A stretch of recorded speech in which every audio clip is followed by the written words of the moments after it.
right here, but I wasn't really too interested in messing with this. And when you said Minnesota. This is one of your games, I was kind of wondering. I'm tempted to know what's your angle on this one.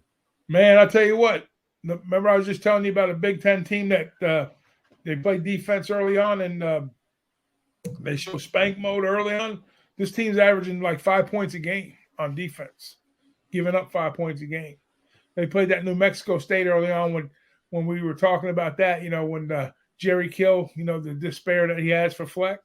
And Fleck spanked him around like he was his stepchild, just he had no regard.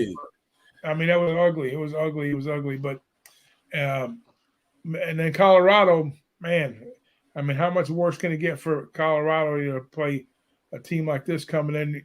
Colorado's got their struggles.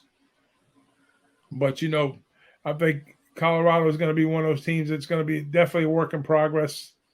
I think, they're going to give up the chunk plays to this team. And I think Dorrell, what do you think about Dorrell? Let me bounce something off you. What do you think of Dorrell as a football coach? He's definitely underachieved for Colorado, but maybe it's just not the place for him to be. I see some good aspects of how they play ball over there, but I don't think he's getting the athletes that he really want. In the West Coast, you kind of clean up at home, and then you kind of pick from most of the best California athletes and go grab a couple from Texas. Well, being in Colorado, they don't really produce a lot of great athletes in Colorado, so they really have to rely on some of the other states around them to get those kids to come over there. So I think he lacks a little bit of talent, but as far as like his coaching and his scheme is legit.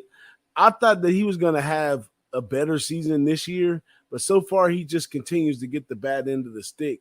And now he's playing this Minnesota team that's not afraid to run it up at all. And all he has to hang on to is a running game and a little bit of defense.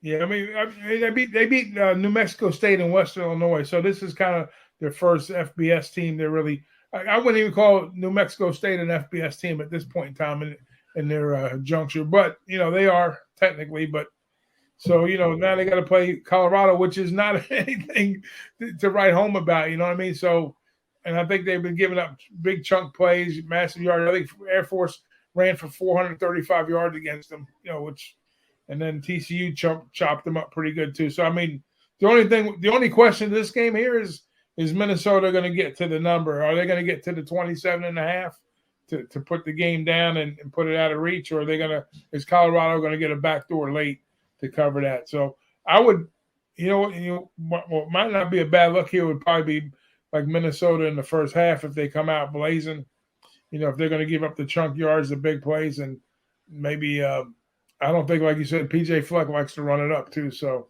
that's the only kind of look I would have here. I wouldn't get involved with a total because I don't know what Colorado is going to do or what they're not going to do. But I know this. I know they're going to give up yardage and they're going to give up big plays, and Minnesota is going to be knocking at the door. That's what's up right there, man. So I'm staying far away from that game right there. If I were to have any action on it, I probably would agree with what you saying. Is doing something in the first half is probably your best bet on that one.